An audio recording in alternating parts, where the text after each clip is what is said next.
This is Democracy Now!, democracynow.org, The War and Peace Report. I'm Amy Goodman. Amidst a global media frenzy, Prince William and Kate Middleton welcomed a baby boy into the world Monday in London, England. Hundreds of well-wishers flocked to the hospital, hundreds more to Buckingham Palace, hoping to get a glimpse of the royal family's newest member. The crowd sang "Happy Birthday, Dear Royal Baby" and snapped countless photos of an ornate easel announcing the arrival of the future heir to the British throne.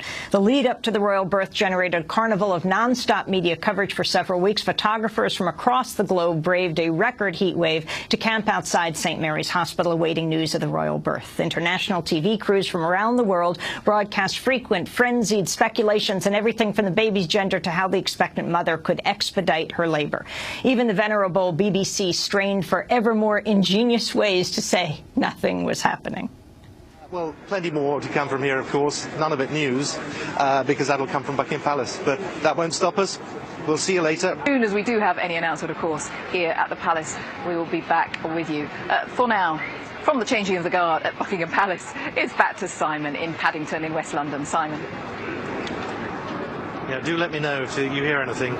Britain's Guardian newspaper ran a list of articles about the royal birth, although it did give readers an option to press a Republican button at the top of its homepage to filter out news about the royal baby. Well, we're joined now via Democracy Now! Video stream by one British journalist who's openly criticized the royal baby hoopla, Laurie Penny. She recently wrote the article in the New Statesman called "The Babies We Don't Care About Today." Laurie Penny, welcome to Democracy Now! Who are they? And talk about what we're seeing right now in London.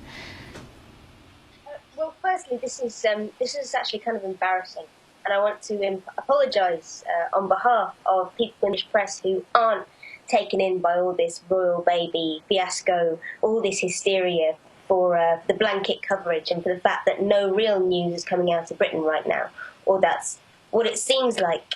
The piece I wrote was designed to give some context to the slavish coverage of the royal baby so every day in Britain, thousands of babies are born, a third of whom are born into poverty. So you can estimate that at 700 babies born into poverty right now, on the day that the royal baby was born.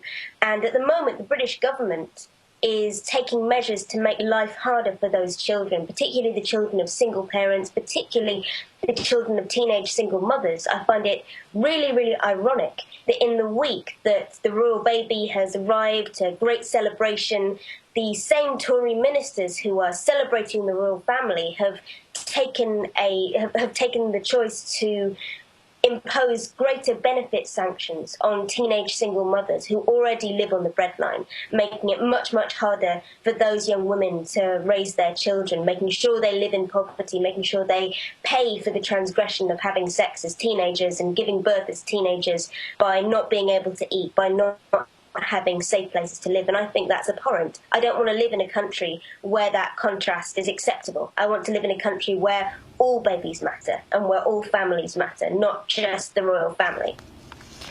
I wanted to ask you about the royal family and its wealth. Forbes magazine's Rich List, published in 2010, estimated the Windsor's net worth at $535 million. 250 years ago, the Queen's third great-grandfather, George III, gave virtually all royal property to the government in order to get taxpayers to forever pay to maintain them. Laurie Penny. Well, the financial situation of the royal family is quite interesting. Actually, there's been a lot of discussion over how much we're prepared to spend to maintain the royal family, and I find it interesting that in a nation and in a global economic climate where people are cracking down on people who use state money